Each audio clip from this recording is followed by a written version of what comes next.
L'Assemblée provinciale du Congo central a rejeté la demande de poursuivre le gouverneur Atou Matubwana. La majorité des députés provinciaux réunis en plénière mardi 24 septembre avaient voté contre le réquisitoire du procureur général près la Cour de cassation. Ces réquisitoires demandaient l'autorisation de députés provinciaux pour poursuivre le gouverneur Atou Matubwana. Sur 40 députés présents à cette séance, 19 ont voté pour et 21 ont voté contre les réquisitoires. Un député s'est excusé.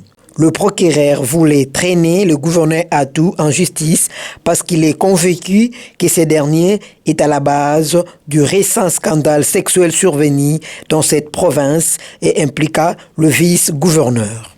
Des réactions fusent de partout.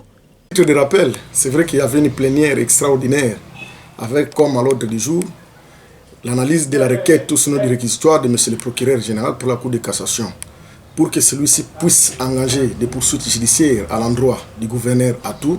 Il faut au préalable que les députés puissent lever les immunités. Par conclusion, nous avons suivi la lecture du résumé du président de l'Assemblée provinciale qui a conclu en ce que la demande du procureur général a été rejetée. Donc c'est de cette manière-là que nous avons pu analyser ou sinon apporter notre contribution dans cette affaire-là. En tout cas, il n'y a pas trop de peine. Les retombées, il faut constater que dès lors que l'Assemblée provinciale a rejeté cette demande, donc le procureur général est obligé, n'est-ce pas, de s'y soir ou sinon d'attendre. C'est vrai que quelque part, il faut reconnaître que la procédure a été un peu biaisée.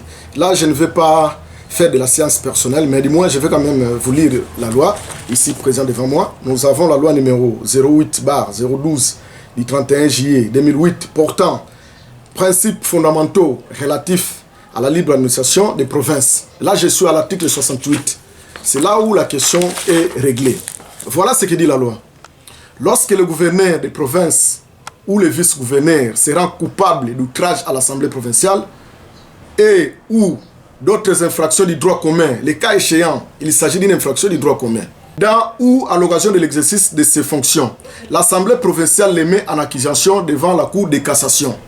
De là maintenant, vous êtes sans ignorer que selon l'intelligence de cette disposition, c'est l'Assemblée provinciale qui devrait mettre en accusation le gouverneur Atou. Et s'il faut faire un petit rétro, pendant cette aventure, l'Assemblée provinciale avait émis une commission pour mener des enquêtes.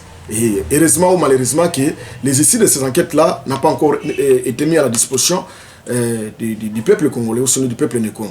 Donc pour cette raison, moi je pense que on doit être honnête, on doit être honnête. C'est vrai que les avis sont partagés, mais non. Il faut rester légaliste. Il faut constater que les votes ont été démocratiques.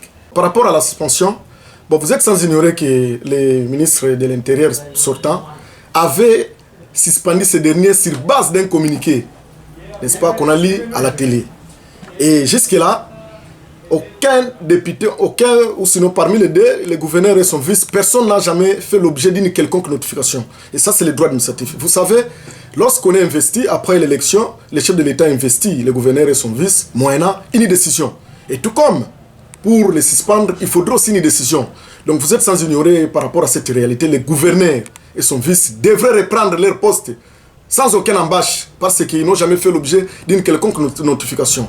Donc, de cette manière-là qu'il faille éclairer l'opinion, sur les plans des droits administratifs, ces derniers ont le pouvoir de regagner leur poste de travail.